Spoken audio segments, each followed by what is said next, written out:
Two patients walk into an orthodontic clinic. Both present with crooked teeth, and both are looking for braces. But beneath the surface, their structural issues are entirely different. One patient has a forwardly placed maxilla, while the other has a retruded mandible. Historically, evaluating these discrepancies relied entirely on observation. Doctors examined the outside of the face, looked inside the mouth, and guessed at the skeletal framework underneath. Without a way to measure the bone, treatment outcomes were highly unpredictable. That limitation began to dissolve in 1895, when German physicist Wilhelm Conrad Röntgen discovered X-radiation. For the first time, medical professionals could observe the human skeleton without making a single incision. But early skull radiographs were dark, inconsistent, and highly dependent on patient posture.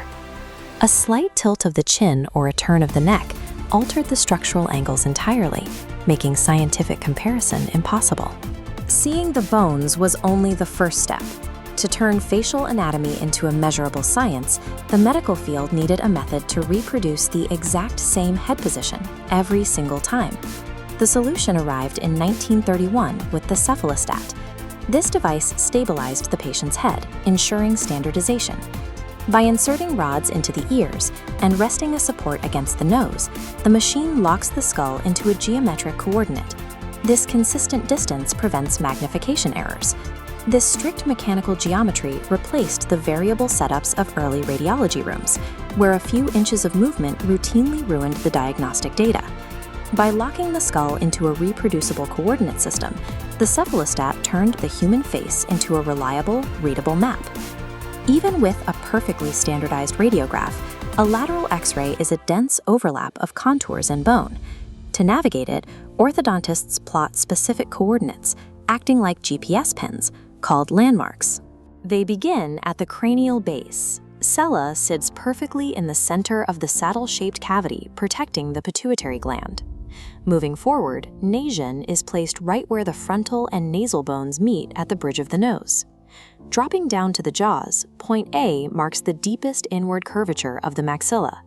Just below it, point B marks the deepest curvature of the mandible.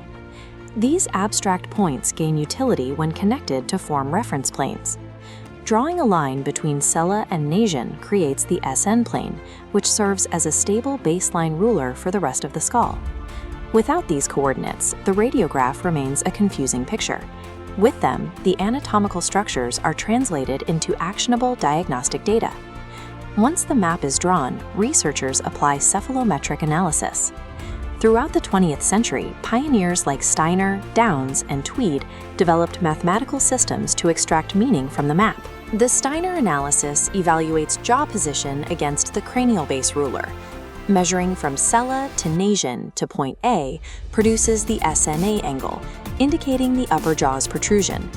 Drawing from sella to nasion to point B gives the SNB angle, assessing the lower jaw. Subtracting SNB from SNA isolates the ANB angle. This small mathematical sliver determines the exact degree of skeletal harmony or discrepancy between the two jaws. Other measurements track entirely different biological vectors. By evaluating the mandibular plane angle, clinicians can predict whether a face will naturally grow vertically, creating a longer profile, or project forward horizontally. By extracting these precise mathematical values, clinicians can move past the cosmetic alignment of teeth to diagnose and correct the skeletal foundation itself. But a single X-ray captures an isolated moment. The face is biologically dynamic, constantly undergoing bone deposition and resorption during childhood and adolescence. To monitor this biological shift, doctors use serial cephalometry. By taking perfectly aligned radiographs at distinct intervals over years, they record the anatomy as it moves through time. They then employ superimposition. By laying a post-treatment tracing directly over a pre-treatment tracing, anchored tightly at the stable SN cranial base, the exact scale of physical alteration emerges. This visual overlapping allows doctors to clearly separate the changes caused by natural biological growth from the changes driven by the orthodontic appliance.